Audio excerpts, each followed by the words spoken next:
A machine we built just stared 13.5 billion years into the past, and what it found shattered everything we thought we knew about the early universe. Galaxies too bright, black holes too big, chemistry that should have taken billions of years to form, already fully built. We are going to walk through all of it. The telescope that changed everything, the galaxy at the very edge of what we can see, the black holes growing at impossible speed, and the cosmic fog that should have blocked all of this. If you enjoy the journey, like and subscribe. It helps more than you know. Now, prepare yourselves. We begin. Here is a question that sounds simple until you really sit with it. Where does the universe end? Most people picture some kind of wall, a hard stop, a place where space just runs out and darkness takes over. That image feels right. It makes sense the way a map with borders makes sense. But space does not work like a map, and the edge you keep hearing about is something far stranger than a wall. The universe does not have an edge in the way you might picture, at least none that anyone has found. What we do have is an edge of what we can see. Scientists call it the observable universe, and that boundary exists for one simple reason. Light has a speed limit. Light moves at about 186,000 miles per second. Nothing travels faster. So when you look at something far away, you are not seeing it as it is right now. You are seeing it as it was when the light left. Look at a star 400 light years away, and you are seeing it as it was 400 years ago. The further you look, the further back in time you go. The universe is about 13.8 billion years old. That means the oldest light we could possibly detect has been travelling for 13.8 billion years. Draw a sphere around Earth with that radius, and you get the observable universe. Everything inside that sphere is something we could, in theory, see. Everything outside it is sending us light that simply has not arrived yet. Here is where it gets strange.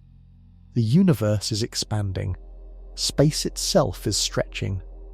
And in the very early universe, some regions of space were flying apart faster than light could cross between them. That means there are galaxies out there that existed, that may still exist right now, that we will never see. Their light is chasing us, but space is expanding so fast between us that it will never catch up. So the edge you keep hearing about is a moving horizon. It is not a wall. It is more like the edge of a circle of firelight. You can only see what the fire illuminates. Beyond that circle, the darkness is full of things, real things, that the light just has not reached you from yet. For most of human history, that horizon was impossible to probe. Our telescopes were not sensitive enough to see light that had travelled billions of years and been stretched thin by the expansion of space. So we could measure the edge in theory, but never actually look near it. Then we built the James Webb Space Telescope, and we aimed it straight at that ancient boundary. What Webb saw out there, in that thin sliver of light from the very first galaxies, did not match what anyone expected. The universe at its earliest moments was supposed to be simple. Messy, hot, and chaotic, yes, but simple. Mostly hydrogen and helium, just the raw ingredients waiting to slowly collapse into the first stars and galaxies over hundreds of millions of years. The oldest galaxies were supposed to be dim, small, and rough around the edges, cosmic babies just starting out. That is not what Webb found. What it found instead forced scientists to go back to their models and start asking very uncomfortable questions. And the further Webb looked, the worse the problem got. You are about to find out exactly what was waiting out there at the edge of everything, and why the first discovery was just a hint of how strange this was going to get. Every time you look up at the night sky, you are looking into the past. That star you see blinking near the horizon? That light left its source before your grandparents were born. The faint smear of the Milky Way overhead? That light has been travelling longer than recorded human history. Space is so enormous that by the time light reaches your eyes, the object that sent it may have already changed completely, or stopped existing entirely. This sounds like science fiction. It is just physics. Light is the fastest thing in the universe. 186,000 miles every second. That sounds impossibly fast, and for anything on Earth it is. But space is so much bigger than Earth, so much bigger than our solar system, so much bigger than anything we have words for, that even light takes serious time to cross it. The distance light covers in 1 year is called a light year. It equals about 6 trillion miles. The nearest star to our solar system is over 4 light years away. The nearest major galaxy is 2.5 million light years away. Webb is looking at galaxies 13 billion light years away. 13 billion light years. That means the light Webb is catching right now left those galaxies 13 billion years ago. Webb is not seeing those galaxies as they are today. It is seeing them as they were when the universe was still in its infancy, fewer than 300 million years after the Big Bang. The cosmic equivalent of watching a baby take its first breath. This is why Webb is sometimes described as a time machine. Aim it at something far enough away and you are watching ancient history unfold in real time. You are literally looking at the universe as a young place. But there is a catch. The light from those ancient galaxies is not the same light that left them billions of years ago. It has been changed by the journey. Space is expanding. It has been expanding since the Big Bang. And as space stretches, it stretches the light travelling through it. Imagine drawing a wave on a rubber band, then pulling the rubber band from both ends. The wave gets longer, more spread out. Light waves do the same thing. They get stretched from higher frequencies, which we see as blue, all the way down to lower frequencies, which we see as red. Keep stretching and the light shifts completely out of visible range and into infrared, invisible to human eyes. This is called redshift. And every ancient galaxy Webb studies is redshifted. The further away it is, the more its light has been stretched. The most distant galaxies Webb has confirmed carry redshift numbers above 14. Meaning their light has been stretched so far that it carries almost no resemblance to how it started. This is exactly why Webb was built with infrared detectors. Its predecessor, the Hubble Space Telescope, worked mostly in visible and near-infrared light. Hubble was extraordinary. But it could not see deep enough into the infrared to detect the most ancient, most stretched light in the universe. Webb can.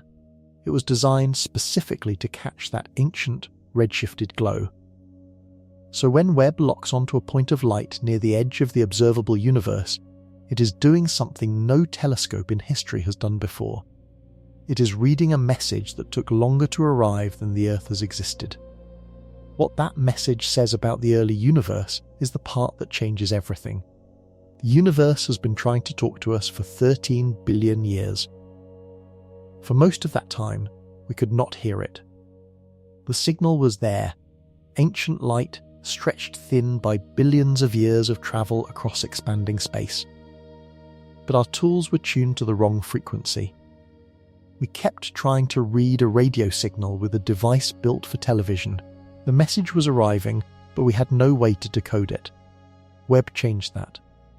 To understand why infrared matters so much, picture a sound that is too low for human ears to detect. Dogs can hear it, some instruments can measure it, but to you, walking past the speaker, there is nothing. That low rumble is real. It has energy, it is doing something. You just cannot sense it. Ancient galaxy light in the infrared is the same idea. It exists, it carries real information, but your eyes and most older telescopes were simply built wrong to catch it. Infrared light sits just below visible red light on the spectrum. You cannot see it, but you can feel it in a different form. The warmth you feel from a fireplace across the room is infrared radiation reaching your skin. Webb detects something similar from galaxies that existed when the universe was barely getting started. Here is why that matters so much for studying the early universe.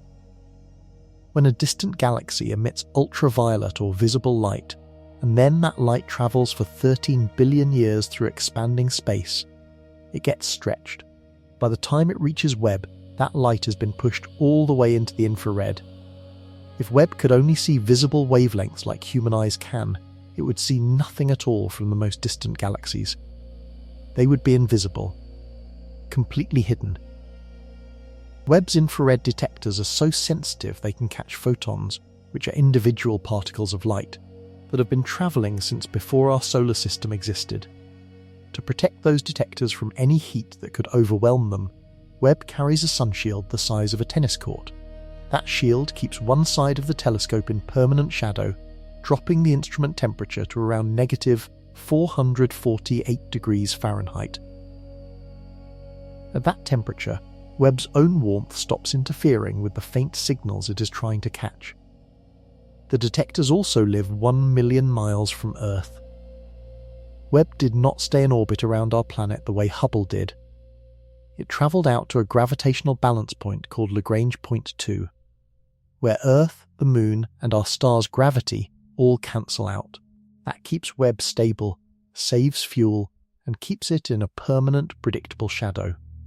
All of that engineering, the shield, the distance, the extreme cold, exists for one reason: to let those infrared detectors do their job.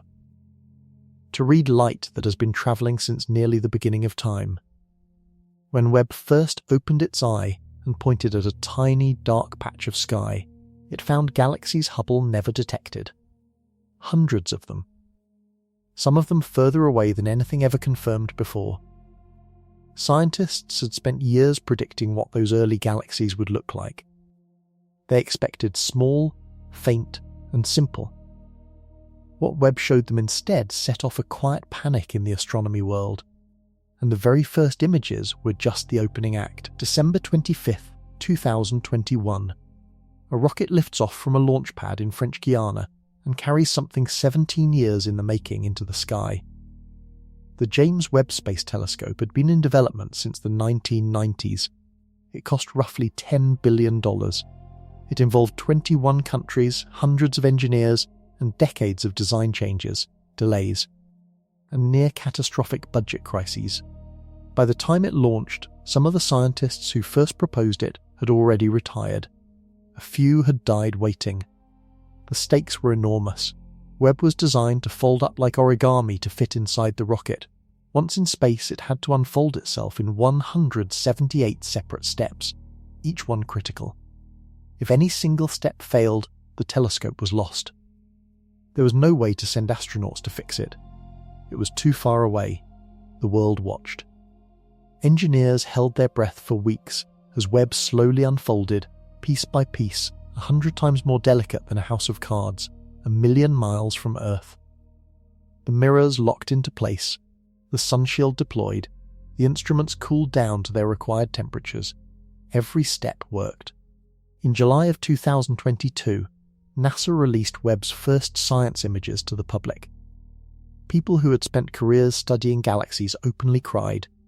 One image showed thousands of galaxies in a patch of sky smaller than a grain of sand held at arm's length.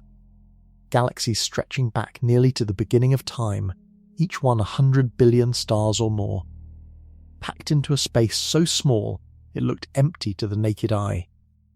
Scientists already had lists of targets prepared. Early galaxy candidates spotted by Hubble that Webb could now confirm or rule out. Teams competed to be first. Careers were on the line. What happened next surprised even the most optimistic researchers. Webb started confirming galaxies at distances no one expected to find so quickly. Candidates that Hubble had flagged as possibly ancient turned out to be genuinely ancient, and then Webb started finding galaxies that Hubble had missed entirely.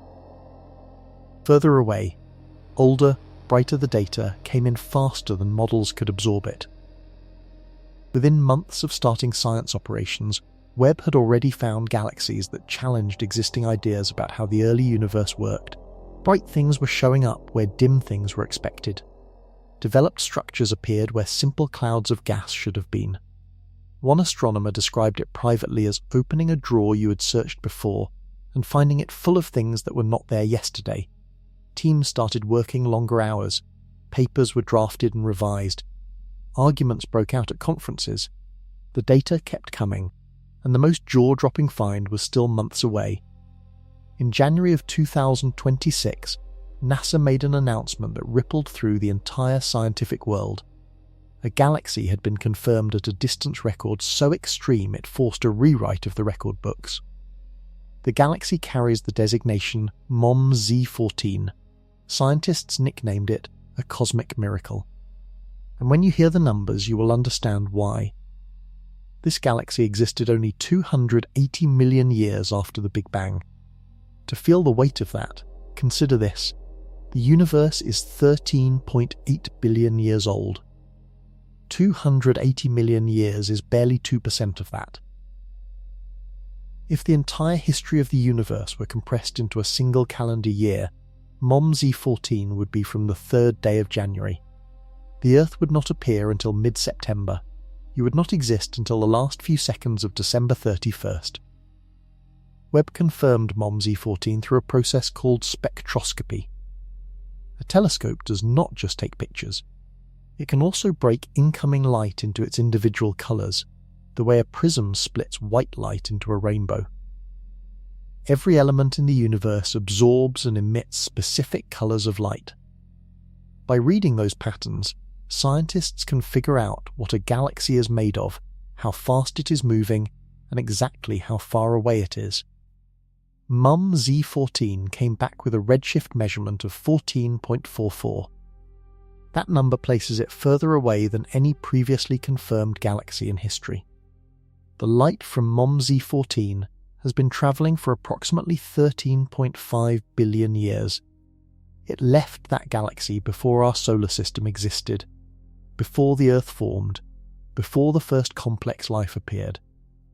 By the time that light finally hit Webb's detectors, civilizations had risen and fallen on Earth, and the galaxy that sent it had already aged by billions of years. What scientists found inside that light was even more unsettling than the distance. MOM Z14 is bright, unusually almost aggressively bright for something so young and so far away, and it is compact, meaning its stars are packed tightly together. Scientists expected the oldest galaxies to be messy, scattered and faint. MOM Z14 looks almost organised by comparison. It already shows signs of structure at an age when the universe should barely have assembled its first rough clusters of gas. NASA described this galaxy as part of a growing group of surprisingly bright early objects, far more common than any models predicted before Webb launched. Something made the very first galaxies shine intensely, and whatever that something was, it was working fast. The answer was hiding inside MOM Z14's chemistry, and it was about to make the mystery much deeper. Brightness in space is a message. When an object shines, it is telling you something. Maybe it is forming stars at a furious rate. Maybe it contains a black hole devouring surrounding material and blasting out energy. Maybe its stars are an unusual type, hotter and more massive than anything we see nearby. Brightness always has a cause, and in a 280 million-year-old galaxy, any of those causes should have been impossible to reach so quickly. Before Webb, astronomers had a working model of how the early universe grew.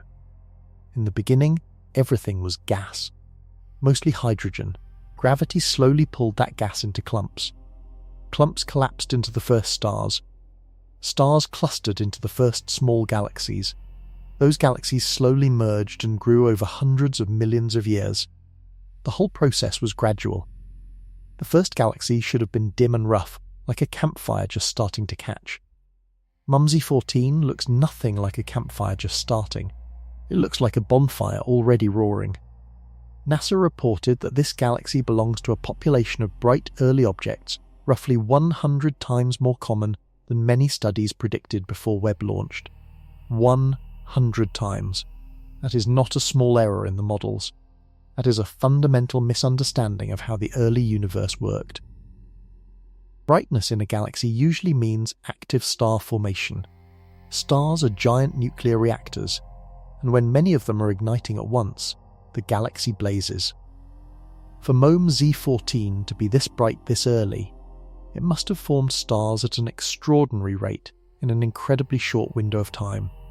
Either that, or something else is adding extra light. A hidden black hole at the centre, feeding and blazing, or stars with properties completely unlike anything we see in the universe today. Astronomers use a term called star formation efficiency. It describes how much of a galaxy's gas actually gets turned into stars versus drifting away or being blown out by stellar winds and radiation.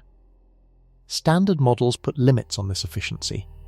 Physical limits, based on how fast gas can collapse under gravity and how quickly new stars push back on the gas around them. MOM Z14 and galaxies like it seem to violate those limits. They formed too many stars too fast. One possibility is that the very first galaxies were environments unlike anything that exists today.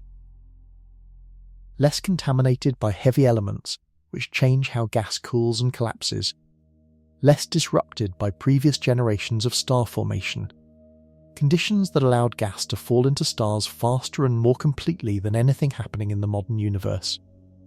Another possibility is simpler and stranger. What if the brightness is partly a trick?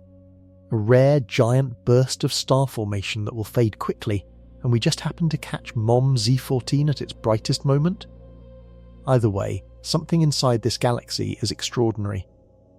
And then the spectroscopy found something in the chemistry that nobody expected at all.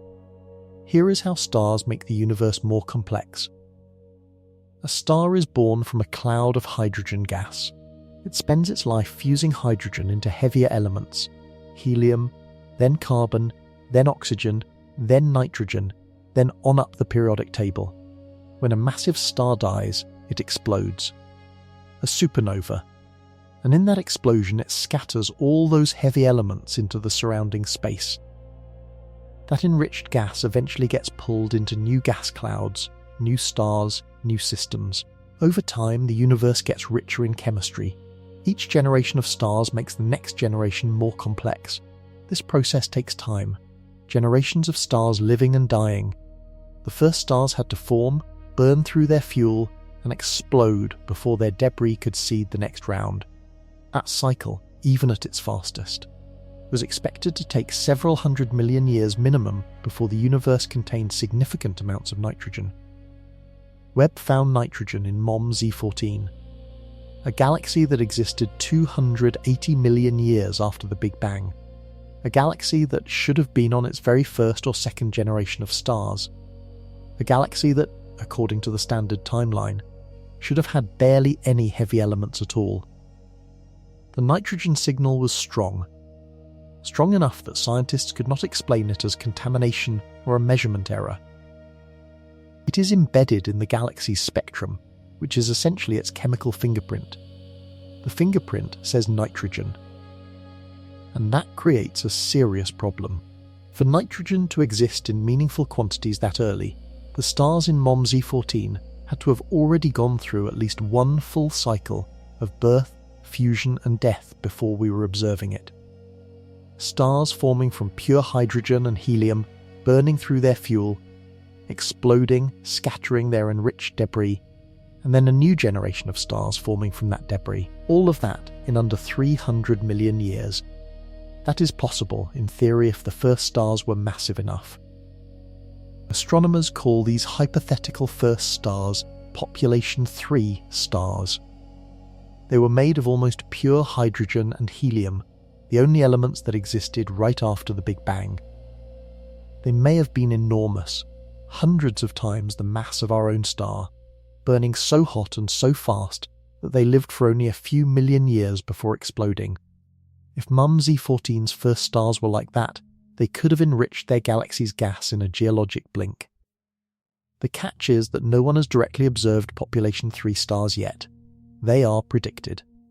Expected, but not confirmed. MOM Z14's nitrogen is indirect evidence that something like those ancient massive stars did exist, that they burned fast, died young, and left their mark on a galaxy we are now seeing as it was in the universe's earliest chapter.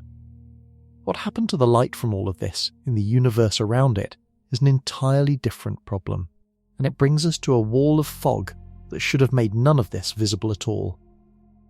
Imagine a city buried inside a cloud so thick you cannot see your hand in front of your face. That is roughly what the early universe looked like.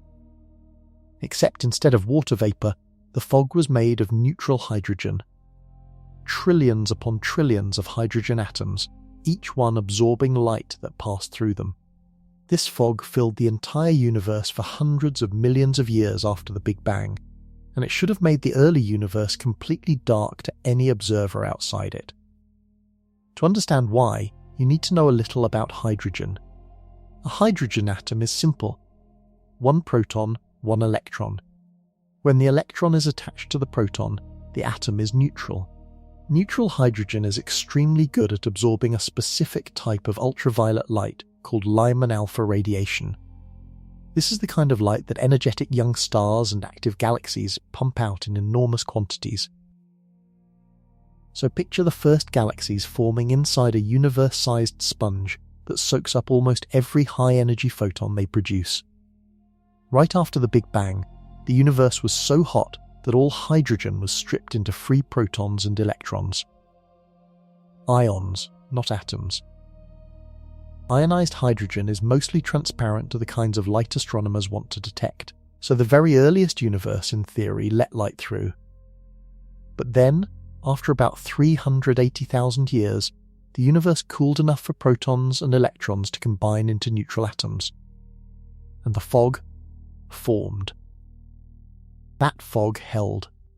For hundreds of millions of years, the universe stayed opaque. Then the first stars and galaxies began forming, and they pumped radiation into the fog. That radiation slowly knocked the electrons back off the hydrogen atoms, ionized them again. This process, turning the universe from opaque back to transparent, is called reionization. It is one of the most important transitions in cosmic history. Reionization is believed to have finished around 1 billion years after the Big Bang. Before that point, the fog should have swallowed most signals from the earliest galaxies. The Lyman alpha light from those galaxies should have been completely absorbed before reaching us. This is important to understand. It is not just that the early universe was dim. The physics predicted that a certain type of light from those early galaxies would be invisible to us through the fog, no matter how powerful our telescope.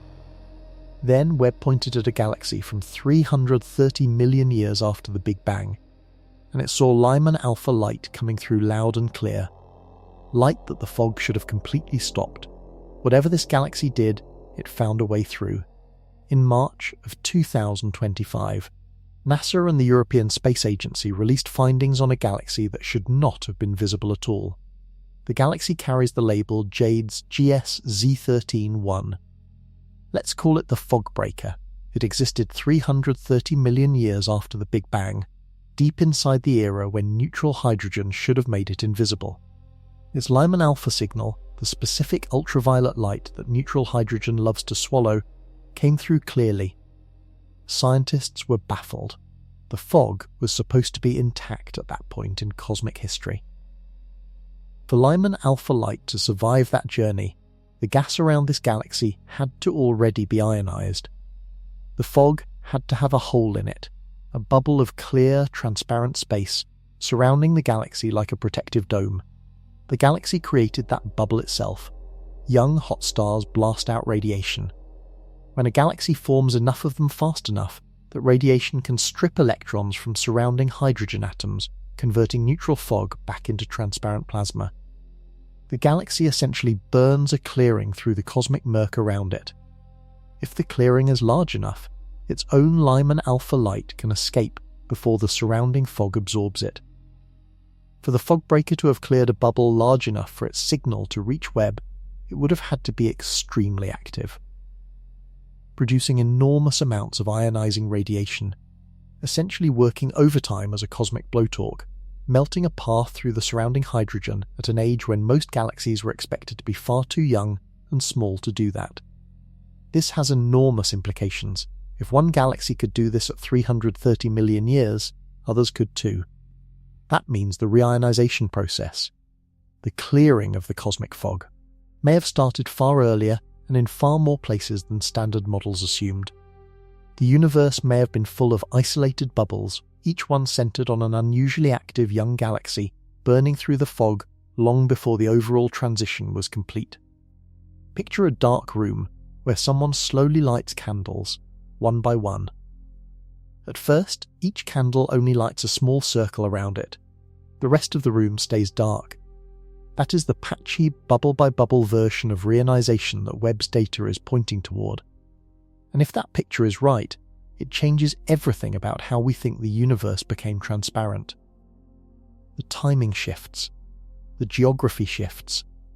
The role of the earliest galaxies becomes much more dramatic.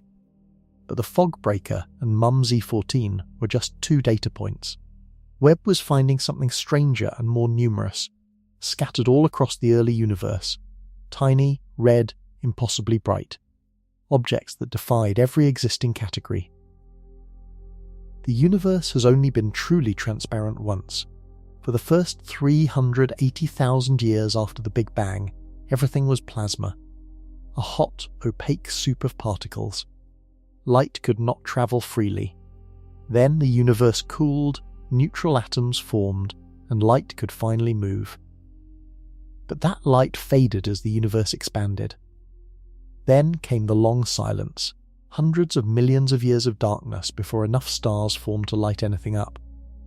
When the first stars and galaxies ignited, they began the process of reionization. They were pumping radiation into a universe still wrapped in neutral hydrogen fog. That radiation slowly cleared the fog, the way a hairdryer slowly clears a fogged-up mirror. Except this dryer was the entire young cosmos, and the mirror was 13 billion light-years wide. Reionization is considered the last major phase change in the universe's history. Before it, the cosmos was opaque in a way that blocked signals from the earliest objects. After it, the universe became the transparent, observable place we live in today. That transition is why Webb can see the galaxies it sees. If reionization had never completed, we would be permanently blind to the early universe. Scientists have spent decades trying to pin down exactly when reionization started, how fast it progressed, and what drove it. Was it mostly driven by small galaxies producing steady radiation? Rare but powerful quasars blasting out huge bursts? Some mix of both? The answers matter because they tell us about the nature of the first luminous objects in the universe, and they tell us how quickly the cosmos went from a dark, foggy place to the complex, structured cosmos we observe today. Before Webb, the general picture was that reionization was mostly finished by about 1 billion years after the Big Bang. It was imagined as a relatively smooth, uniform transition, a gradual clearing that spread evenly across the universe like a tide coming in. Webb is dismantling that picture completely. The Fogbreaker galaxy, visible with its Lyman alpha light intact at 330 million years after the Big Bang, shows that at least some regions were already clearing long before the models expected. And if regions were clearing that early, the whole timeline of reionization gets pushed back. The first galaxies become more powerful agents of cosmic change than anyone realized. The implications reach beyond astronomy. Understanding reionization helps us understand the chain of events that led from the Big Bang to the first planets to the conditions for life. Every step in that chain depends on what came before it. If the first step happened earlier and faster than we thought, everything downstream might need to be rethought too. And Webb had barely started. The deeper it looked, the more it found that shattered the old timeline. Something entirely new was lurking at those distances. An object type nobody had predicted. Strange, tiny, and brilliant. And astronomers were completely unprepared for them. The old picture of reionization looked like a tide. One smooth wave sweeping across the entire universe. Uniform, predictable, moving at a steady pace from one side of the observable cosmos to the other. You could draw it on a graph as a single clean line. Webb is replacing that graph with something far messier and far more interesting. The new picture looks like this. Imagine a vast ocean of dark water, neutral hydrogen fog, and scattered across it, islands where the water has frozen and cracked, where clear patches of air appear above the surface. Each island is a galaxy or a cluster of galaxies, burning so hot and bright that it has ionized the gas around it. Each one has created its own bubble of transparency. These bubbles started small. A young galaxy forms, blazes with starlight, and carves a sphere of ionized space maybe a few hundred light years across. As more galaxies form in that bubble, or as the central galaxy keeps blazing, the bubble grows. Neighbouring bubbles start to overlap. Slowly, the isolated islands of transparency connect. The ocean of fog gets smaller and smaller, shrinking into isolated pockets until the entire universe is finally clear. This is the patchy reionization model, and Webb's data is strongly pointing toward it. The Fogbreaker galaxy showed that at 330 million years after the Big Bang, at least one region of the universe was already transparent enough to let Lyman alpha light escape. That means its local bubble was large and well developed at a time when reionization should have barely begun under the older model. Scientists are now looking for more examples. If the patchy model is right, different regions of the early universe should show different levels of transparency, depending on how many active galaxies were nearby to ionize the local gas. Some patches should be clear early, others should stay foggy for longer. This has a direct effect on which ancient galaxies we can and cannot see. If Webb is only able to detect galaxies in the early bubbles, the ones with unusually powerful radiation clearing the local fog, then we might be seeing a biased sample. The galaxy population Webb observes in the earliest cosmic chapter might be the exceptional ones, the outliers with extreme star formation or hidden black holes, while the average early galaxies remain hidden behind their intact fog. That would explain some of the brightness puzzle. Webb might be seeing only the most extreme early galaxies and missing the quieter ones. But even accounting for that, the numbers are hard to reconcile. The early universe still seems to contain far more luminous objects than any model built before Webb predicted.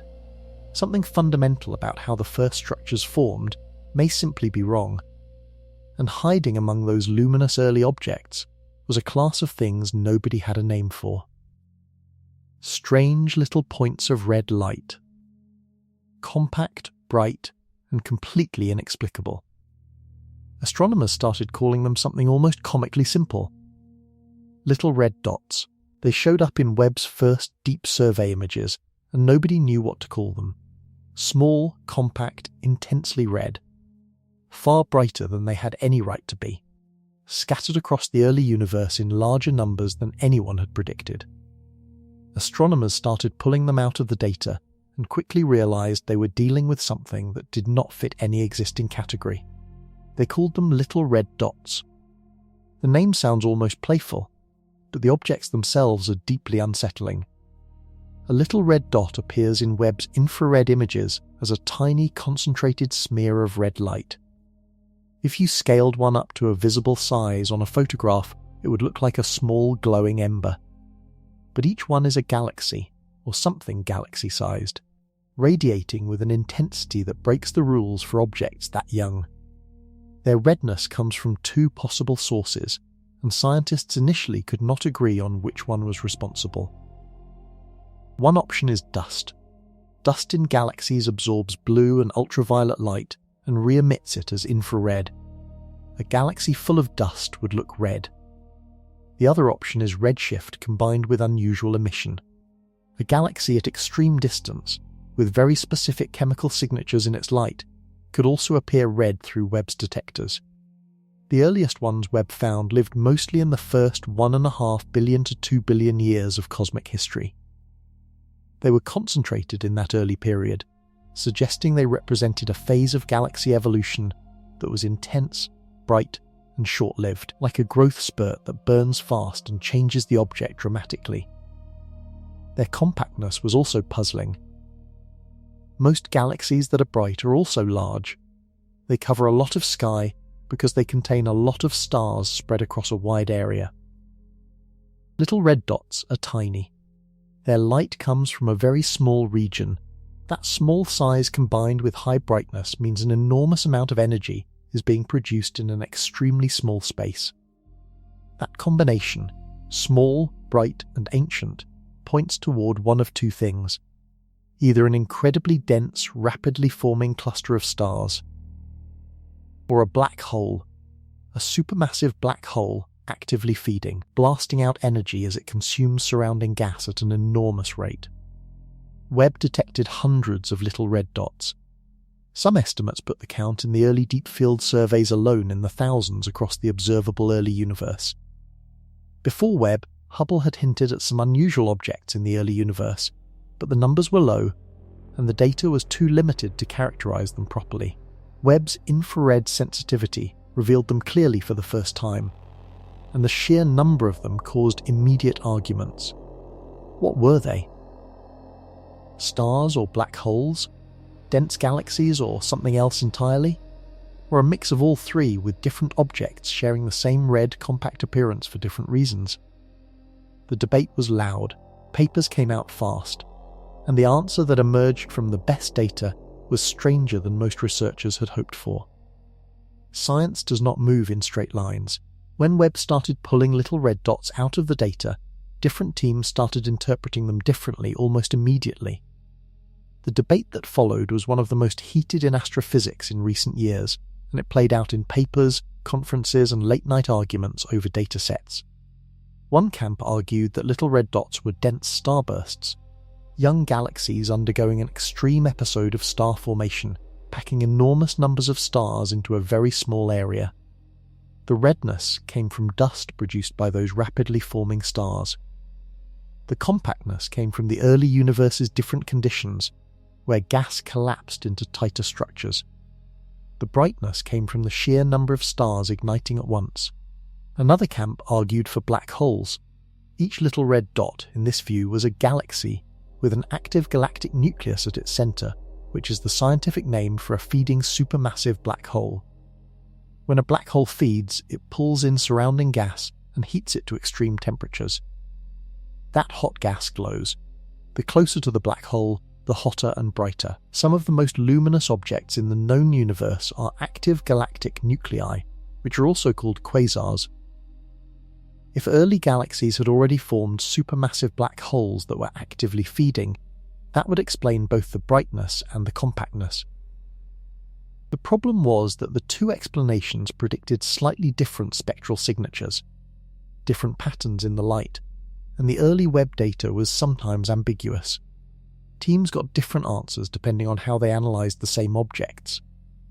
Then higher quality follow-up spectroscopy started coming in, more detailed light analysis, requiring more telescope time and more careful work, and a clearer picture began to form. Many little red dots showed spectral features called broad emission lines.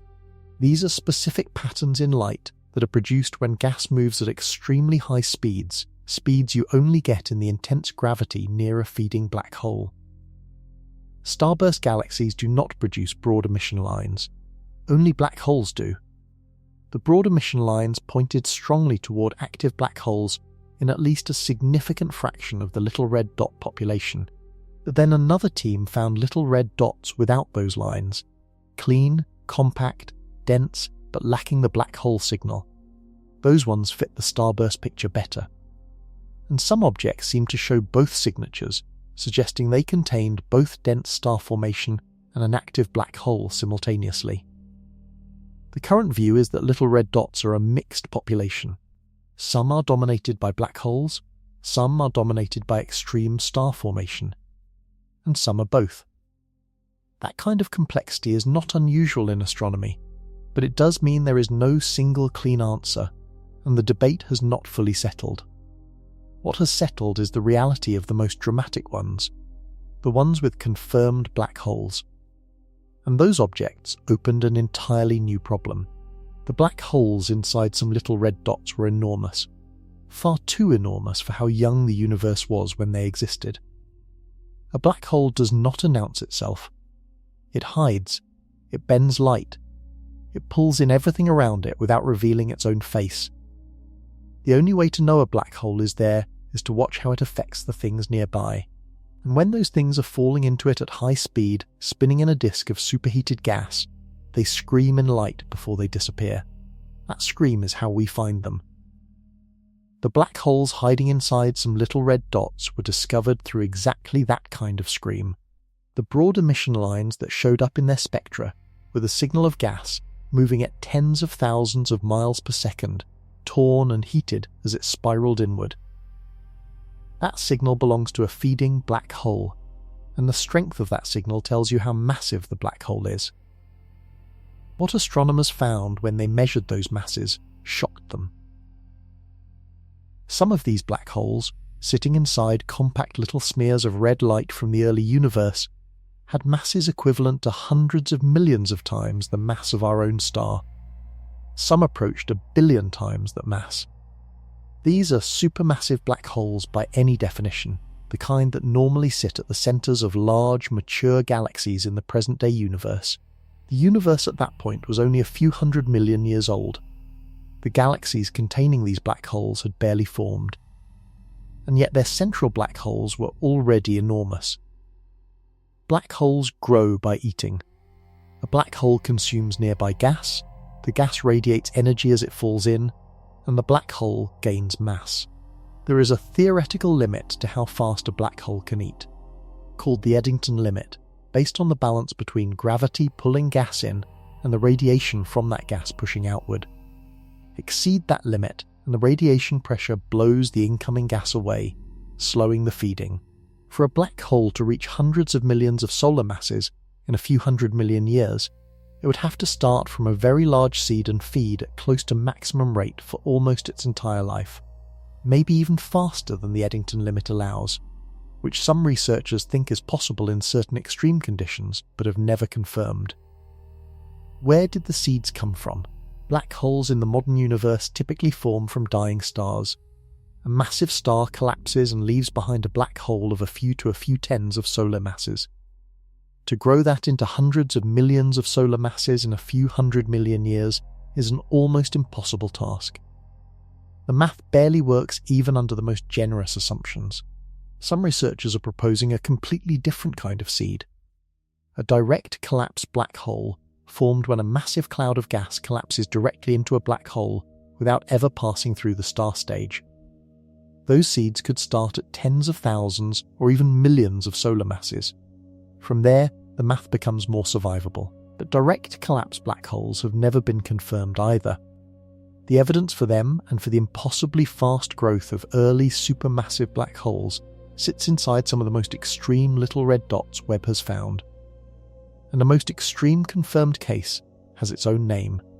500 million years after the Big Bang, the universe is barely 5% of its current age. Galaxies are still forming from the first collapse of gas. The cosmic fog is still in the process of clearing. And inside a compact little object barely visible in Webb's field of view, a black hole is feeding. In the summer of 2025, a team led by researchers at the University of Texas at Austin announced the discovery of Kepler's LARD Z9. It carries a redshift measurement of 9.288. At that distance, we are seeing it as it was about 500 million years after the Big Bang, and the spectrum from this object showed broad emission lines clear enough to confirm an actively feeding supermassive black hole.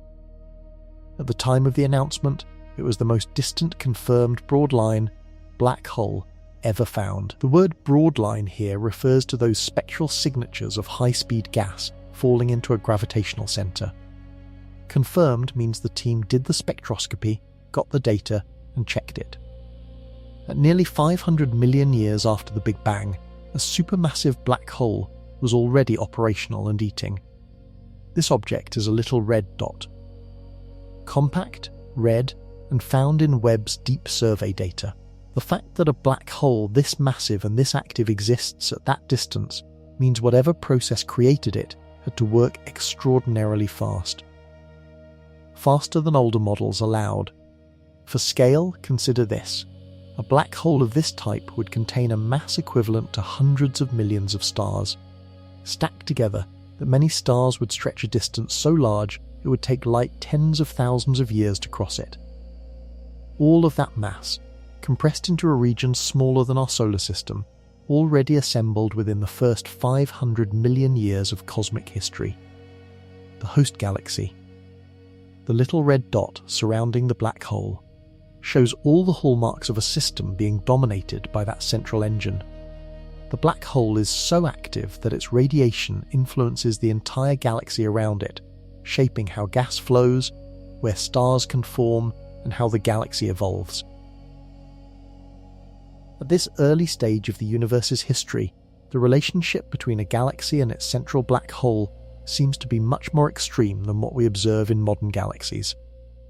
What this discovery added to the little red dot picture was a confirmed anchor point.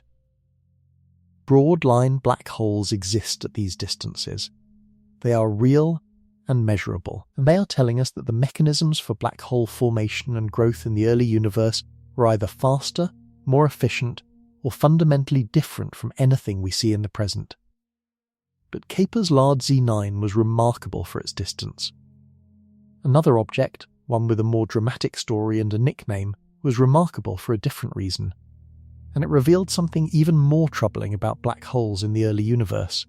Before Webb, the relationship between a galaxy and its black hole seemed almost cooperative. The galaxy grows, gas falls toward the center, a black hole forms and slowly gains mass. As the galaxy gets larger and more massive, the black hole at its center gets larger too. The two things scale together. Bigger galaxy, bigger black hole. Smaller galaxy, smaller black hole. The ratio between them stays roughly consistent across thousands of galaxies in the modern universe. Scientists had measured this relationship and called it fairly stable. It suggested the two things grew in step with each other over billions of years.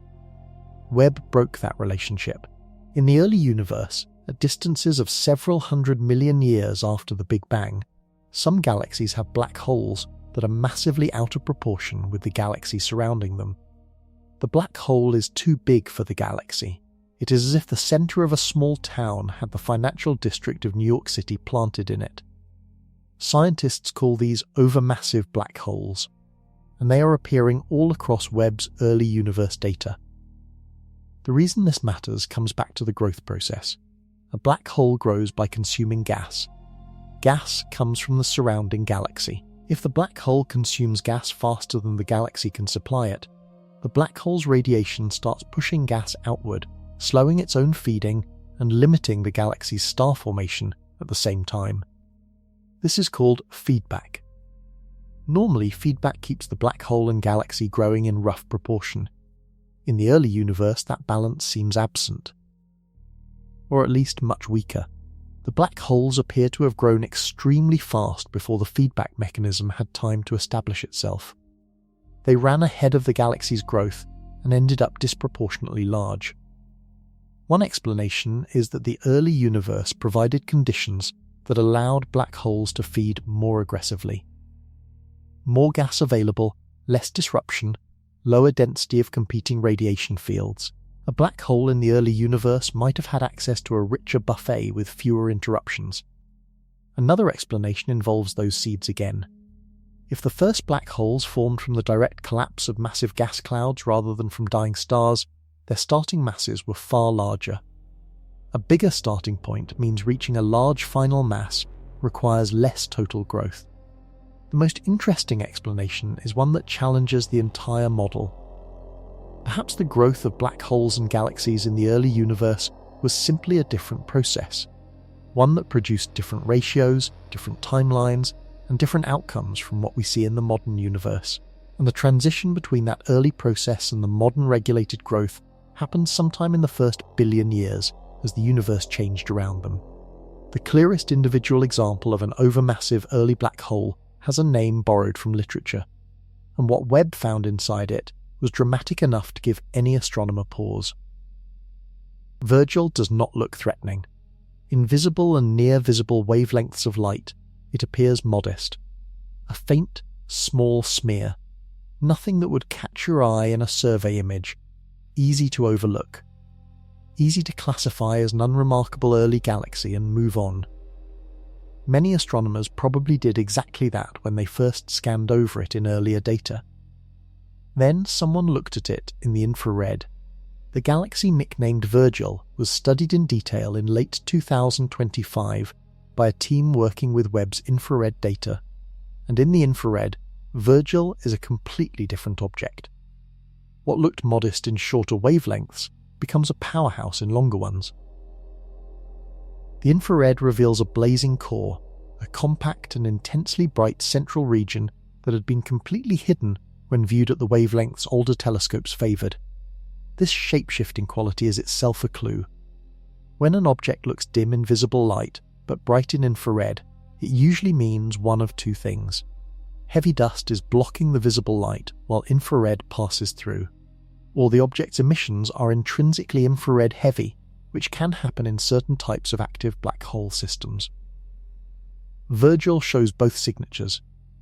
At its centre sits a black hole that appears overmassive relative to the galaxy around it, significantly more massive than the same ratio would produce in a modern galaxy of comparable size.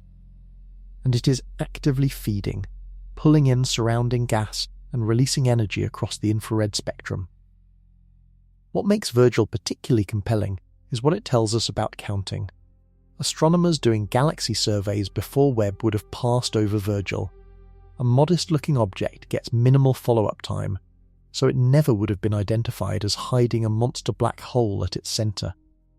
And if Virgil represents a whole population of objects that look quiet in short wavelengths and loud in the infrared, then every survey done before Webb was missing them. Systematically, completely, Webb's infrared capability is not just allowing us to see further, it is allowing us to see through disguises. Objects that hid successfully from Hubble and every other telescope are suddenly revealing their true natures. And for some of them, the true nature is an overmassive, actively feeding black hole lurking inside what looked like a minor, unremarkable speck. The count of early massive black holes in the universe may be far higher than pre-Webb estimates, which means the count of objects that need to be explained by the overmassive black hole problem is also far higher. How big is that problem? Big enough that astronomers are now looking hard at the other side of the equation. If the black holes are bigger than expected, what about the galaxies themselves? What about the dust and chemistry inside them? Because Webb has been making equally unsettling discoveries in that territory too. And those discoveries are about to tell us that the early universe was recycling dead stars at a speed that should have been physically impossible. A galaxy is supposed to be bigger than its black hole. That sounds obvious. A city is bigger than its city hall. The neighbourhood surrounds the building at the centre, not the other way around. In the modern universe, that relationship holds almost everywhere astronomers look. The central black hole of a galaxy typically contains less than 1% of the galaxy's total stellar mass. Massive, yes, but proportional. Kept in check by billions of years of mutual growth and feedback. In the early universe, Webb keeps finding the opposite. Some of these ancient galaxies have black holes that contain a significant fraction of the galaxy's entire mass. 10%. 20%. In extreme cases, even higher. The black hole does not sit quietly at the centre. It dominates. Its gravity and radiation shape the entire structure around it. Star formation, gas flow, even the physical size of the galaxy. All of it gets controlled by a black hole that grew too fast, too soon. To picture what this means, imagine a small town of 500 people that somehow ended up with a skyscraper at its centre. The skyscraper requires so much power, so much water, so many resources, that the town can barely maintain its own neighbourhoods. Everything feeds the building. The building shapes everything. That is what an overmassive black hole does to its host galaxy in the early universe. Its radiation pushes gas outward. That gas could have formed new stars, but instead it gets expelled. Star formation slows or stops. The galaxy freezes at a small size while the black hole at its centre continues to grow. The two objects get more and more out of proportion. This creates a second problem on top of the first. If early black holes suppress star formation in their host galaxies, those galaxies should look starved. Dim, underdeveloped, but Webb keeps finding early galaxies that are both bright and host to overmassive black holes simultaneously. The star formation is happening at a fierce rate, even with the black hole blazing at the centre. That means either the feedback process works differently in the early universe than it does today, or these galaxies have access to so much gas that even with the black hole expelling some of it, enough remains to keep forming stars at a furious pace. One model suggests that in the early universe, galaxies were embedded in much denser streams of infalling gas than exist today. Cold streams of hydrogen flowing in from the surrounding cosmic web, feeding both the stars and the black hole simultaneously. The galaxy could sustain both because the supply was so enormous that even heavy losses to black hole feedback left plenty behind. If that model is right, the modern universe is simply a quieter, more gas-poor version of something that used to be far more chaotic. The early cosmos was running hot, messy and fast, and nowhere was that more visible than in the chemistry of its youngest galaxies. Because alongside these runaway black holes, Webb found something that should have taken billions of years to build. Dust, enormous quantities of it, in galaxies that had barely had time to form their first stars. Dust sounds ordinary.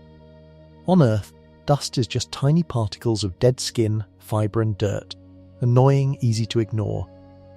In space, dust is something far more significant. Cosmic dust is made of heavy elements, carbon, silicon, oxygen, iron, forged inside stars over millions of years of nuclear fusion. When those stars die and explode, they scatter that material into space. It cools, condenses and forms microscopic grains that drift through galaxies for billions of years. Dust is a record of death. Every grain represents a star that lived, fused lighter elements into heavier ones, and then exploded and scattered that material outward. Dust means generations of stars have already come and gone. Dust means the universe has been working for a long time, so finding massive amounts of dust in a galaxy from 500 million years after the Big Bang is a problem. Webb found exactly that. Multiple galaxies. Thick with dust. Rich in heavy elements. Looking chemically mature in an era when the universe should have barely completed its first round of star formation. In 2025, a research team combining data from Webb and the Atacama Large Millimeter Array, a ground-based radio telescope array in Chile, identified 70 dusty galaxy candidates near the edge of the observable universe. Some of those galaxies had already formed by about 500 million years after the Big Bang. Each one was thick with dust. Each one suggested a universe that had already burned through at least one generation of stars and spread their remains across space. 70 galaxies. All of them dusty. All of them from an era when the prevailing model said dust production was just getting started.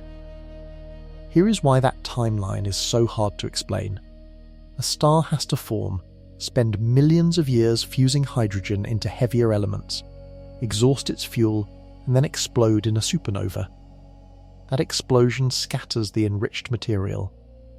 That material has to cool, travel outward, condense into dust grains, and then accumulate in the surrounding galaxy in measurable quantities. The entire cycle takes time. Minimum estimates for a full cycle of stellar enrichment run in the range of tens of millions of years, even for the fastest burning massive stars.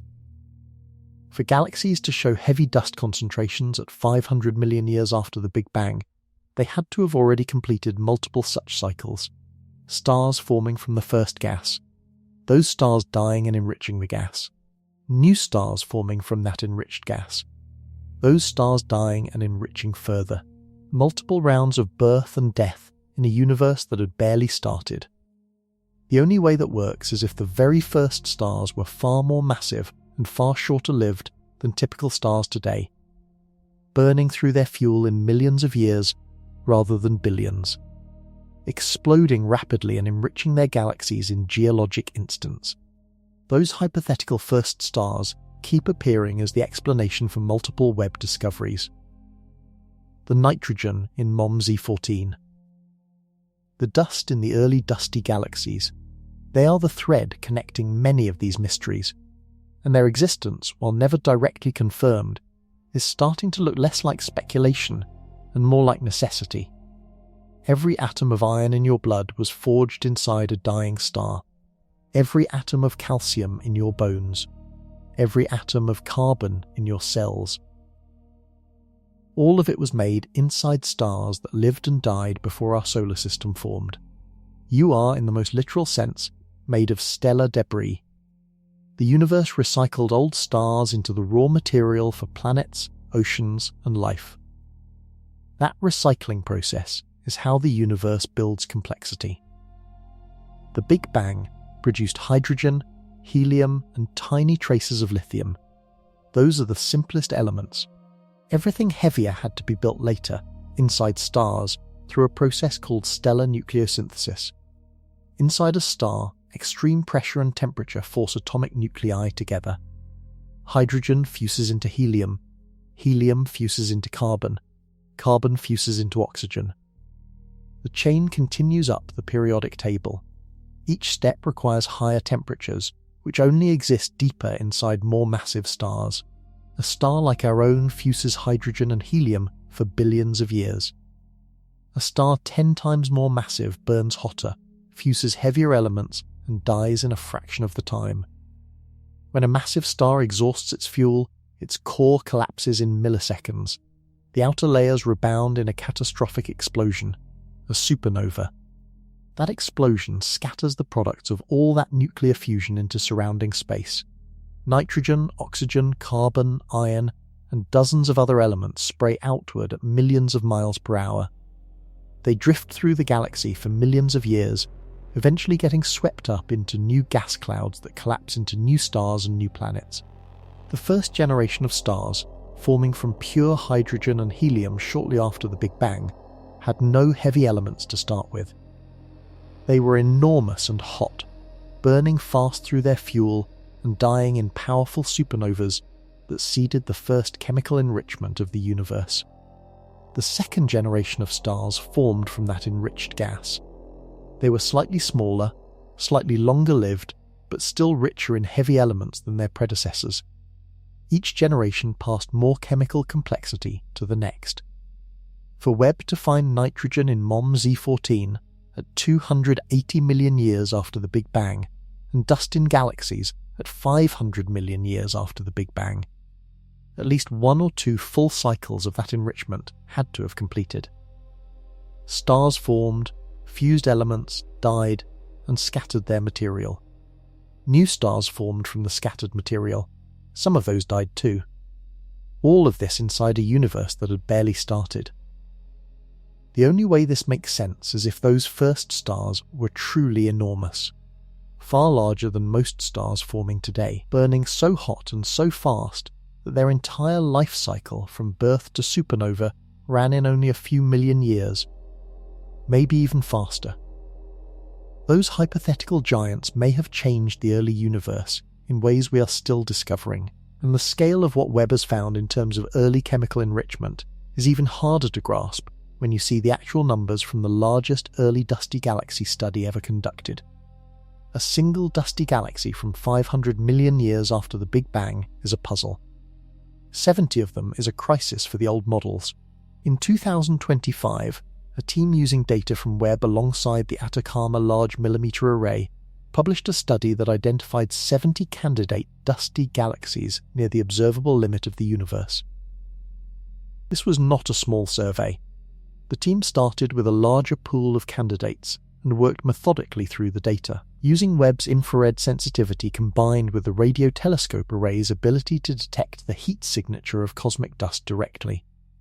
What they confirmed was a population of dusty, chemically evolved galaxies spread across the early universe in numbers that previous surveys had completely failed to detect.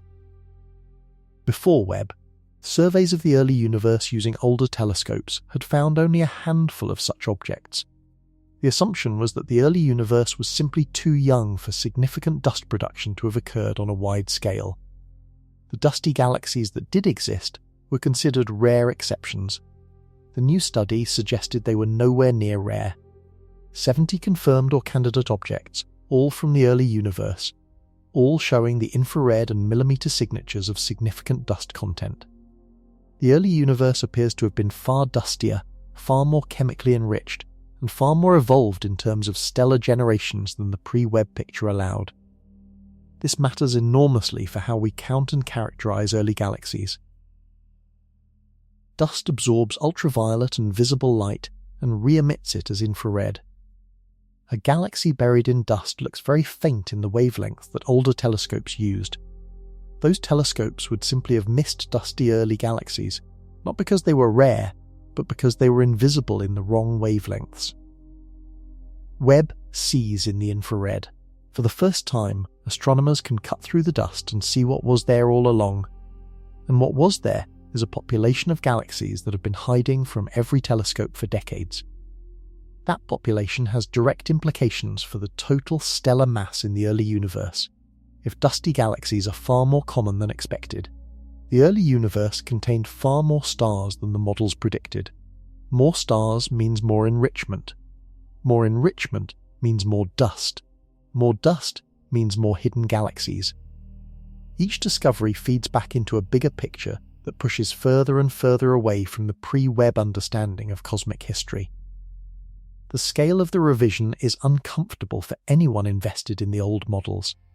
The early universe was producing stars, enriching gas, building dust, and hiding it all behind an infrared curtain that we lacked the tools to see through until Webb arrived. And this makes you wonder what else was hiding. What other populations of objects were out there in the early cosmos, completely invisible to every previous survey, waiting for a telescope sensitive enough to find them? The answer to that question involves a comparison that explains just how blind we were before Webb. Hubble is one of the greatest scientific instruments ever built. Launched in 1990, it spent decades transforming our understanding of the universe. It measured the rate of cosmic expansion. It confirmed the existence of supermassive black holes at the centers of galaxies. It imaged the birth and death of stars. It gave us pictures that became icons of science education worldwide. Hubble did things that seemed impossible when it was proposed, and Webb makes Hubble look like a flashlight compared to a stadium floodlight. The numbers are staggering. Webb's primary mirror is 21 feet across. Hubble's is 8 feet across. Mirror size matters because a larger mirror collects more light, the way a wider bucket collects more rain. Webb collects roughly 6 times more light than Hubble from the same source. In astronomy, where the objects you are trying to see are billions of light years away and their light has been thinned over unimaginable distances, that difference is the gap between seeing and not seeing. Webb also operates in the infrared across a much wider range than Hubble. Hubble was designed primarily for visible and ultraviolet light, with some near-infrared capability. That was the right choice for the science of the 1990s. But for studying the most ancient galaxies, whose light has been redshifted completely out of the visible range, Hubble was essentially pointing the wrong kind of eye at the problem. Webb's infrared detectors were cooled to within a few degrees of absolute zero to detect signals so faint they carry almost no energy at all. Hubble has no equivalent capability. When Hubble looked at the same patch of sky Webb later studied in deep field surveys, it found galaxies. When Webb looked at the same patch, it found those same galaxies and thousands more, further away and more numerous than Hubble could ever have revealed. The Hubble Deep Field images, released in 1996, were considered the deepest view of the universe ever captured. They showed thousands of galaxies in a patch of sky smaller than a grain of sand held at arm's length. Those images changed how humanity thought about its place in the cosmos. They were extraordinary. Webb looked at a comparable patch and saw further, older, dimmer, dustier, more numerous. And it found objects that Hubble had no hope of detecting, including the dusty early galaxies, the little red dots, and the distant galaxy populations that are rewriting the first billion years of cosmic history. None of this makes Hubble obsolete. The two telescopes study different things and different eras. But for the specific question of what the early universe looked like, Webb opened a door that Hubble could not even find the handle to. And what Webb is seeing through that door continues to get stranger the further back in time it looks. Because now we need to go back to the very beginning. To cosmic dawn itself. To the moment when the first light appeared in a universe that had been completely dark. For about 180 million years after the Big Bang. the universe was dark. Completely, absolutely dark. No stars, no galaxies, no light sources of any kind, just a slowly expanding cloud of hydrogen and helium gas, cooling as the universe grew.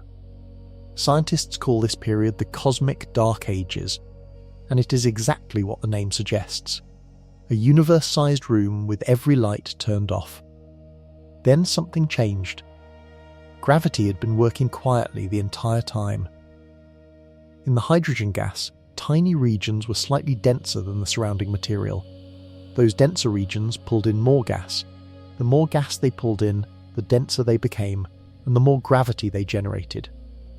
Slowly, over tens of millions of years, these clumps of gas grew. They collapsed inward. Temperatures at the center rose. Pressure built. And eventually, at some point around 180 million to 250 million years after the Big Bang, the first star ignited, a single nuclear fire turning on in a universe that had known only darkness. That star was almost certainly enormous. Made entirely of hydrogen and helium, far more massive than typical stars today. Burning with an intensity that released extreme amounts of ultraviolet radiation. That radiation hit the surrounding hydrogen fog and began ionizing it, carving out a small bubble of transparency in the cosmic murk. The first star probably lived for only a few million years before exploding. Its debris seeded the surrounding gas with the first traces of heavier elements, and from that enriched gas, the next generation of stars formed. And another. And another. Each generation slightly different from the last. Webb cannot directly image these first individual stars. They are too distant, too small, and too ancient even for Webb's capabilities. But it can see the galaxies that formed from those first stellar generations.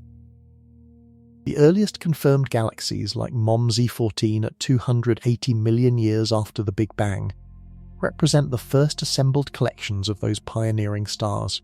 The window between the ignition of the first stars and the formation of the first recognizable galaxies is one of the most important and least understood periods in cosmic history. It is sometimes called Cosmic Dawn. And Webb is the first tool humans have built that can actually probe it with real observational data rather than pure theory. What that data shows is that Cosmic Dawn happened earlier and more energetically than expected. The first galaxies were not dim, hesitant, barely formed. They were blazing, chemically enriched, structurally developed, actively feeding central black holes, all within a few 100 million years of the first stars turning on. The early universe ran faster than the models predicted, and the full scale of that acceleration only becomes clear when you look at the numbers. Because the gap between what was predicted and what Webb found is not small. Before Webb launched, theorists made predictions. That is how science works. You build a model of how the universe operates. You run simulations. You calculate what a future telescope should see based on that model. Then you launch the telescope and check. The predictions for the early universe were specific. Models of galaxy formation built over decades using the best understanding of gravity, gas dynamics, dark matter, and stellar physics, said the earliest galaxies should be faint. Rare, small, the first billion years of the universe should produce a relatively thin scattering of dim young galaxies just starting their growth. Webb showed something else entirely. NASA described MOM-Z14 as belonging to a growing population of bright early galaxies that appears roughly 100 times more common than some pre-launch models predicted. 100 times. Read that again. If the model said you should find one galaxy of a certain brightness at a certain distance, Webb found 100. If the model said 10, Webb found 1000. That is not a rounding error. That gap between prediction and observation is the kind of number that causes cosmologists to question their foundations. To understand what that means, picture designing a road based on traffic models that predict 1,000 cars per day. You build the lanes, the signals, the ramps. Then the road opens and 10,000 cars show up. You did not build the wrong road. you had the wrong understanding of how people move. That is roughly where cosmology finds itself with early galaxies. The framework for how structure forms in the universe, called the Lambda Cold Dark Matter model, has been extraordinarily successful at explaining the large-scale universe. Galaxy clusters, the cosmic web, the distribution of matter across billions of light years. All of it matches the model beautifully. But at the small scale of individual early galaxies, in the first few 100 million years, something is off. The model either underestimates how efficiently early galaxies form stars, or it underestimates how bright they can get, or it underestimates their numbers, or all three simultaneously. Some researchers argue the model is fundamentally incomplete and needs new physics. Others argue it just needs refinement, better treatment of the feedback between black holes and star formation, better modelling of the first stellar populations, better accounting for how dust hides some galaxies and brightens others in certain wavelengths. The debate is active and unresolved, but the data from Webb is clear. The early universe was far more active, far more luminous, and far more productive than the best pre-Webb models expected. And that gap between prediction and reality has a name inside the astronomy community. Quietly, researchers started calling it the galaxy formation problem, and it is forcing a rethink of ideas that took decades to build. Cosmology has a problem that it cannot ignore. The Lambda Cold Dark Matter model is the backbone of modern cosmology. It describes a universe where invisible dark matter provided the gravitational scaffolding for normal matter to cling to. Dark matter clumped first. Normal gas fell into those clumps. Stars formed. Galaxies assembled. Over billions of years, small galaxies merged into larger ones, and the universe built the structure we see today. This model works. It matches observations of the cosmic microwave background, the afterglow of the Big Bang. It matches the distribution of galaxy clusters across the universe. It matches galaxy mergers and the growth of large-scale structure over billions of years. On those scales, the model is a triumph. Webb is finding problems at the edges of that model, specifically in the earliest chapters. The model predicted that early galaxies form slowly from small seeds. Webb keeps finding evidence that at least some early galaxies were far more developed, far more luminous, and far more chemically evolved than the model allows. Three specific tensions have emerged most clearly. First, the brightness problem. Far too many luminous galaxies in the early universe, way beyond model predictions. Second, the black hole problem. Supermassive black holes existing far too early and far too massive relative to their host galaxies. Third, the chemistry problem. Heavy elements and dust appearing in the early universe before the stellar generations needed to produce them could realistically have completed their cycles. Each of these problems, taken alone, might be explainable with adjustments to the model. A tweak here, a different assumption there. Taken together, they paint a picture of an early universe that was fundamentally more productive, more efficient, and more complex than current models can produce even with generous adjustments. Some theorists are now openly asking whether something is missing from the framework entirely. Dark matter is assumed to be cold, meaning slow-moving. What if some fraction of it is warm, or behaves differently in small early structures? What if the initial conditions from the Big Bang produced slightly different seeds for structure formation than current models assume? What if the first stars had properties so extreme that their effect on early galaxies was far more powerful than anything in current simulations? None of these alternatives have been confirmed, but they are being taken seriously by researchers who would not have entertained them 5 years ago. What is clear is that the early universe is a real testing ground for cosmological models in a way it never was before Webb, and the models are showing cracks.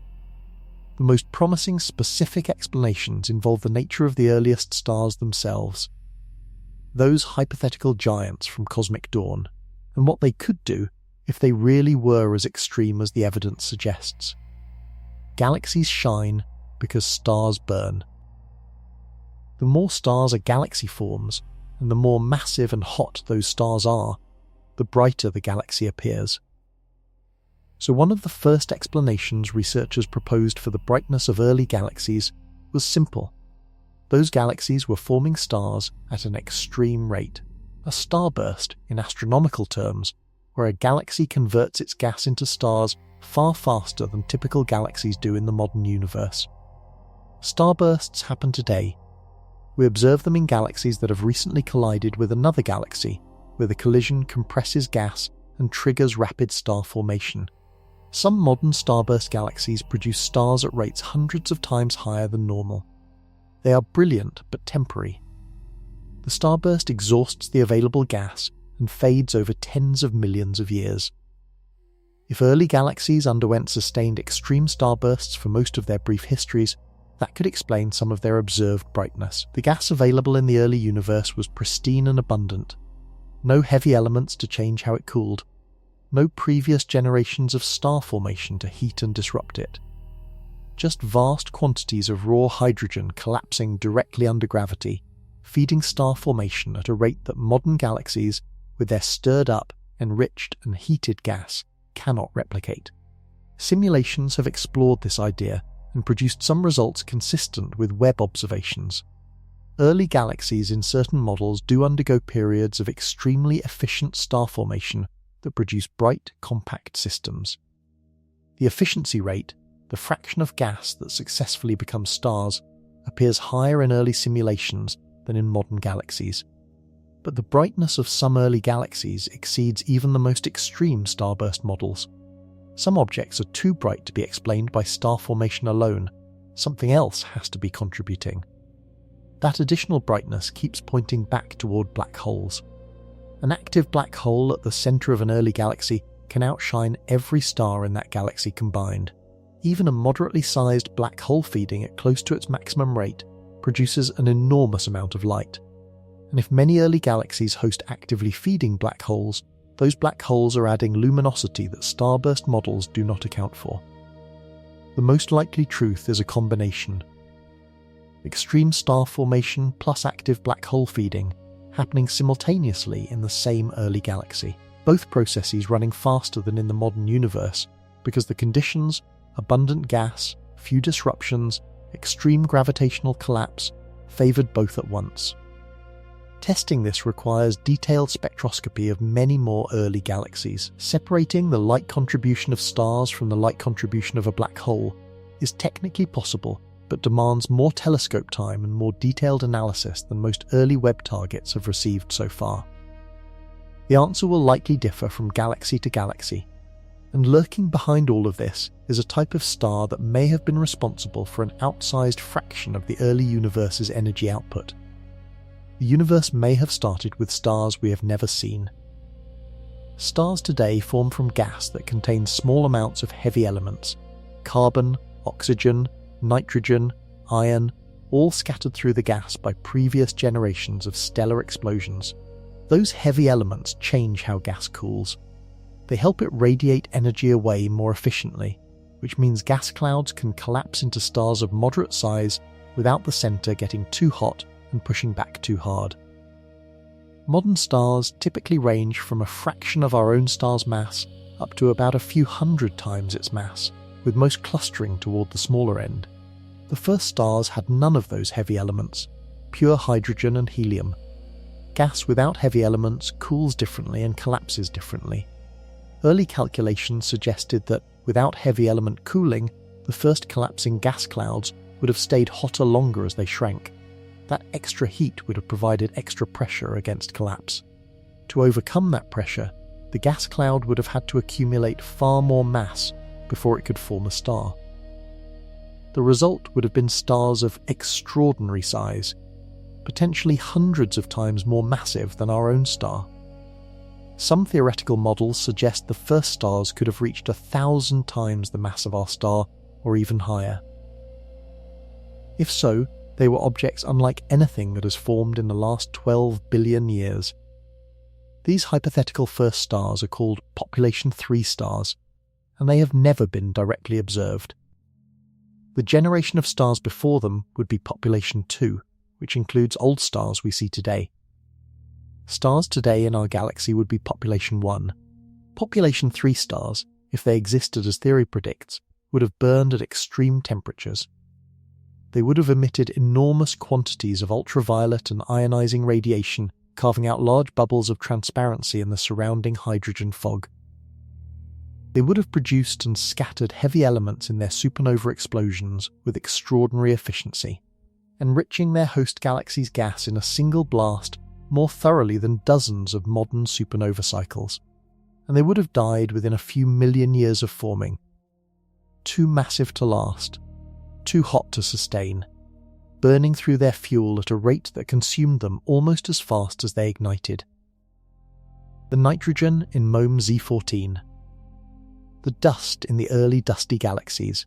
The chemical enrichment that appears far too early in the cosmic timeline. All of these could be the fingerprints of population 3 stars working exactly as the theory predicts. Webb cannot image individual population 3 stars directly, but it can look for their chemical signatures in the oldest galaxies. If those signatures match what theory predicts from population 3 supernovas, that would be the closest thing to a detection we can currently achieve.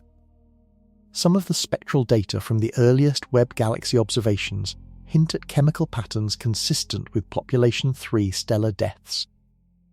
Unusual ratios of elements that standard stellar models struggle to reproduce, but that population 3 models predict naturally. The first stars may finally be revealing themselves through the debris they left behind, and understanding them will change how we understand everything that came after. Here is an uncomfortable thought. What if some of what Webb is seeing is an illusion, a trick of physics that makes the early universe look more extreme than it actually is? The brightness puzzle in early galaxies is real. The data is solid. But the interpretation of what causes that brightness is still being debated. And one serious alternative to the extreme star formation, or extreme population 3 star explanations, is that hidden black holes are adding a significant fraction of the luminosity that gets attributed to stellar processes. A galaxy with an active black hole at its centre produces 2 distinct light sources. The stars in the galaxy produce starlight. The hot gas swirling around the black hole produces a different kind of light, often called active galactic nucleus emission. These 2 sources can be separated if you have detailed enough spectroscopy, but for many of the most distant early galaxies Webb has found, the data is not yet detailed enough to cleanly split the 2 contributions. That means some of the brightness attributed to star formation might actually be coming from a hidden black hole. A galaxy that looks like it is forming stars at an extreme rate might instead be forming stars at a more moderate rate with a compact, actively feeding black hole at the centre, adding extra luminosity. This would not eliminate the puzzle. Even if black holes explain some of the extra brightness, the early universe would still contain far more of these black hole systems than models predicted. The problem shifts from too many bright star-forming galaxies to too many early active black holes. Either way, something is running ahead of the models. But the black hole contamination idea does have one important implication. If some fraction of apparently bright early galaxies are being lit from the inside by active black holes rather than just stars, the total mass of new stars being formed in the early universe might be lower than current estimates. That would ease some of the tension with models of how efficiently early galaxies could convert gas into stars. Separating stellar brightness from black hole brightness requires picking apart the spectrum of each galaxy in detail. Different emission lines, different patterns in the light. Webb is capable of this work, but it requires long observation times and careful analysis. Teams are working through the most extreme early galaxy candidates one by one, trying to figure out how much of each object's light is stars and how much is black hole. The results so far suggest both processes are real and both are happening simultaneously in many early galaxies, and the contribution of black holes to early cosmic luminosity was almost certainly underestimated before Webb. That realization feeds directly into the biggest remaining mystery about the early universe, the question of how the cosmic fog was cleared. Because if there were more active black holes early on, pumping out ionizing radiation, then the patchy picture of reionization gets even more complex. and Webb has now found specific evidence about how that clearing actually progressed. The cosmic fog cleared, that much we know. The universe today is transparent. Light travels freely across billions of light years without being swallowed by neutral hydrogen. Whatever the fog was made of, and however thick it was, something cleared it. Completely, by about 1 billion years after the Big Bang, the fog was gone. The old picture said this happened gradually, the fog thinning slowly across the entire universe at roughly the same rate, driven by an increasing population of stars and galaxies pumping out ultraviolet radiation. A smooth, even transition. Webb's observations of the Fog-Breaker Galaxy and MOM Z14 have added real data to what was previously mostly theoretical debate. And that data strongly supports the patchy model. Here is what the evidence shows. The Fog-Breaker Galaxy, seen at 330 million years after the Big Bang, emitted Lyman alpha light that reached Webb clearly. That light should have been absorbed by neutral hydrogen along the way. For it to survive, the gas surrounding that galaxy for a significant distance had to already be ionized. A bubble of transparency had formed around it. MOM Z14, at 280 million years after the Big Bang, shows signs consistent with a similarly early cleared region in its vicinity. Neither of these galaxies is average. Both show evidence of extreme luminosity and intense radiation output. That is exactly what the patchy model predicts. The first regions to clear the fog are the regions hosting the most powerful early galaxies, the biggest starbursts, the most active black holes, the objects producing the most ionizing radiation. Those objects carve out local bubbles of transparency, while the rest of the universe stays wrapped in fog. As time progresses, more galaxies form. Each one starts ionizing its local region. Bubbles grow and eventually begin touching each other. Neighbouring cleared regions merge. The fog retreats from connected pockets into isolated islands, then into thin threads, then into nothing. This picture has a testable signature. Galaxies inside early bubbles should be detectable through their Lyman alpha emission. Galaxies outside bubbles, still wrapped in fog, should be invisible in that emission even at similar distances. Webb can map this distribution across different directions of the sky. If the patchy model is right, the detectable and undetectable early galaxies should cluster in ways that reveal the locations of ancient ionized bubbles. Early results from that mapping effort are already showing clustering patterns consistent with the patchy model. Some directions in the sky yield detectable early galaxy signals. Others stay quiet. The early universe looks more like a foam of ionized bubbles surrounded by neutral fog than a smooth, uniform transition. This is one of Webb's most important contributions to fundamental cosmology. And the telescope is barely 4 years into its science mission. What comes next in terms of new instruments and new missions will push even further, toward questions that Webb can set up but cannot yet answer. Webb was designed for a 10-year mission. It launched with more fuel than the minimum required, meaning its operational lifetime may extend to 20 years or beyond. But even a 20-year Webb mission has limits. The universe is 13.8 billion light-years across in the observable direction. Webb's sensitivity has a practical flaw. There are signals too ancient, too dim, and too stretched to reach even Webb's extraordinary detectors clearly. That flaw is not far off. The most distant confirmed galaxy, MOM Z14, sits at a redshift of 14.44. Some estimates suggest Webb may be able to probe galaxies at redshifts up to 15, or possibly 17 in ideal conditions. Beyond that, the signals become too weak, and the spectroscopy too challenging even for Webb. That boundary, wherever it sits, corresponds to the era of the very first galaxies. The first clusters of population 3 stars just beginning to ionize their surroundings. The absolute beginning of the luminous universe. Webb can approach that boundary, it may even graze it in its deepest future surveys, but the questions that boundary raises need tools beyond Webb to answer properly. The next generation of observatories is already in development. the extremely large telescope currently being built in the Chilean Atacama Desert, will have a primary mirror 130 feet across, over 6 times the diameter of Webb's mirror, which means tens of times the light gathering power. It will be able to take spectroscopy of objects Webb can only barely detect as points of light. The Nancy Grace Roman Space Telescope, set to launch in the late 2020s, will have the same mirror size as Hubble, but a field of view 100 times larger. Where Webb surveys tiny patches of sky in extreme depth, Roman will survey enormous areas in moderate depth, finding rare early objects across a vastly larger volume of the observable universe. Together, these instruments will allow the next generation of astronomers to take what Webb has started and push it to its logical conclusion. Finding the very first galaxies. Detecting individual population 3 stars in the most extreme cases.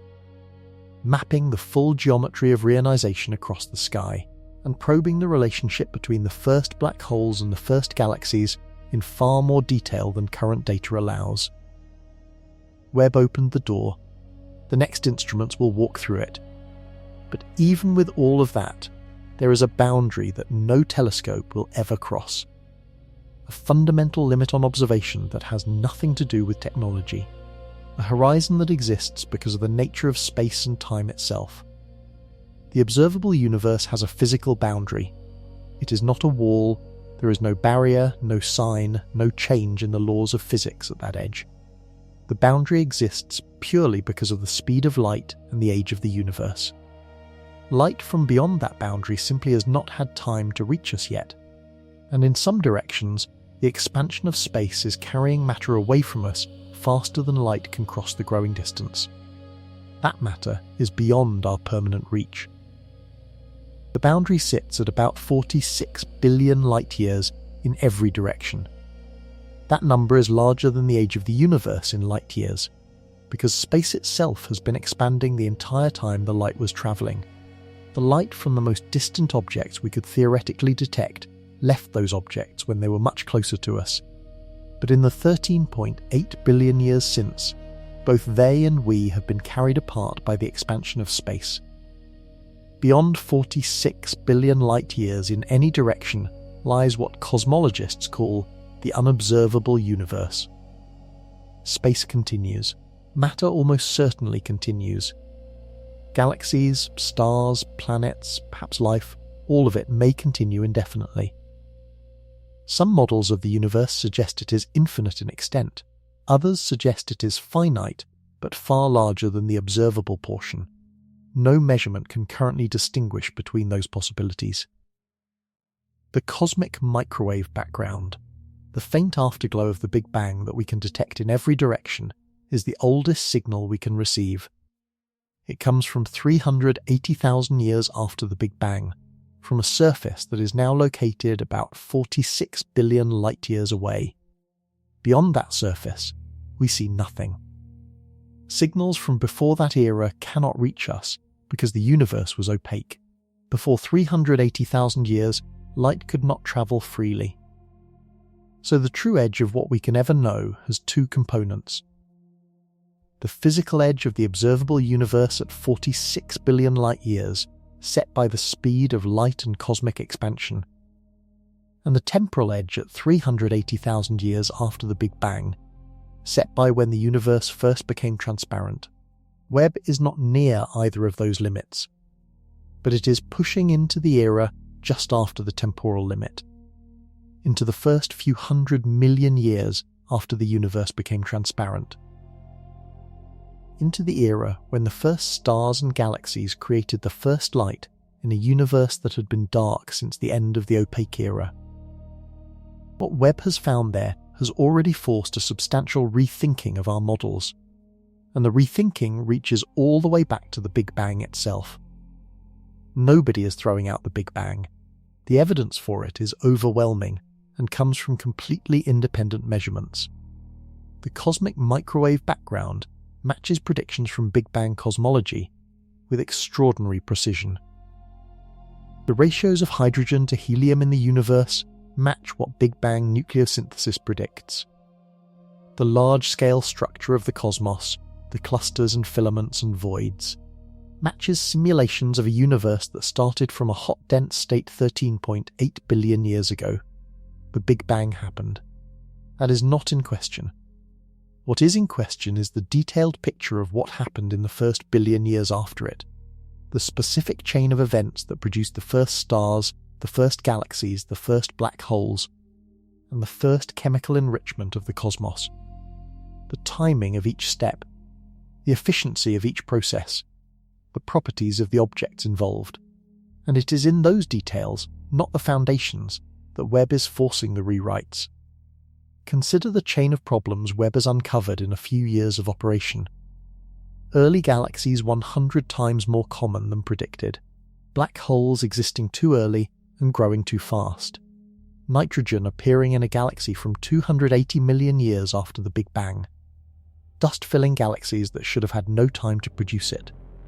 Reionization beginning earlier and more unevenly than the smooth models assumed. A fog-breaking galaxy punching a bubble of transparency at 330 million years after the Big Bang. Each of these findings alone would be an anomaly to study and explain. Together, they represent a systematic failure of pre-Webb galaxy formation models to account for the actual behavior of the early universe. The revision underway is not small. Researchers are now modelling the first stars with far more extreme properties than previous simulations assumed. They are exploring whether dark matter behaves differently on small scales in ways that accelerate early structure formation. They are revisiting the feedback models that describe how black holes and galaxies grow together. They are asking whether some process in the very early universe, perhaps related to the physics of inflation or the specific properties of dark matter, seeded structures that grew faster than standard models predict. These are hard questions. They will take decades to resolve. Webb's data has made them impossible to avoid. The picture of the early universe that emerges from this revision is not just a refinement of the old one, it is a fundamentally different story. A universe that hit the ground running. That built complexity at a speed that the standard model of gradual, hierarchical growth cannot explain.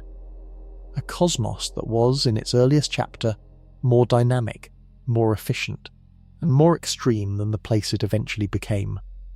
And that realization that the universe we live in descended from a far more intense version of itself raises a question that goes far beyond astronomy. Every atom you are made of passed through a star. That is not poetic language. It is chemistry and physics. The carbon in your cells, the oxygen in your lungs, the iron in your blood, all of it was forged in stellar interiors and scattered by stellar explosions. You are the end product of a chain that started with the first stars lighting up in the cosmic dark ages, enriching the gas around them, seeding new generations of stars with heavier elements, and repeating that cycle across billions of years until the gas in one particular cloud on one particular spiral arm of one particular galaxy had enough complexity to form a rocky planet and eventually a living thing. Webb is revealing the beginning of that chain. The first galaxies blasting with light 280 million years after the Big Bang. The first chemical enrichment scattering nitrogen and carbon and oxygen into the surrounding gas. The first black holes shaping the galaxies around them and influencing how gas flows and stars form across cosmic history, all of it feeding forward through billions of years of evolution toward the moment you exist in right now. Understanding the early universe is not an abstract exercise. It is an attempt to read the first chapter of the story that ends with you. Webb is showing that first chapter was far more intense, far more productive, and far more complex than anyone realized. And that complexity matters for the question that sits behind all of astronomy. Are we alone? The conditions for life as we know it require chemistry. Specifically, heavy element chemistry. Carbon-based molecules, water, rocky planets. None of that was possible in the pure hydrogen and helium universe that existed right after the Big Bang.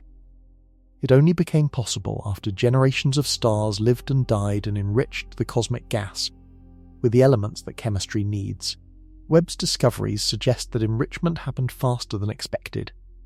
Dust and heavy elements appearing within 500 million years of the Big Bang means the chemical building blocks for rocky planets and life were available across a wider swath of cosmic history than the old models allowed. Galaxies were forming stars, enriching gas, and potentially building the precursors to rocky planet systems earlier than anyone previously thought. If the early universe was more chemically productive, more efficient, and more widespread in its enrichment than the old models suggested, then the window for life-supporting conditions in the cosmos extends further back in time than we imagined. Other star systems, older than our own, may have had access to the building blocks of life billions of years before our solar system formed. Webb cannot answer whether life arose elsewhere, but it is extending the time frame in which the conditions for life were possible. It is expanding the size of the stage. And it is still running, still collecting photons that have been travelling since before Earth existed, still finding things that force us to revise what we thought we knew. The edge of the observable universe did not give us a clean answer. It gave us 100 new questions, each one harder, stranger, and more profound than the last. And that is exactly what science is supposed to do.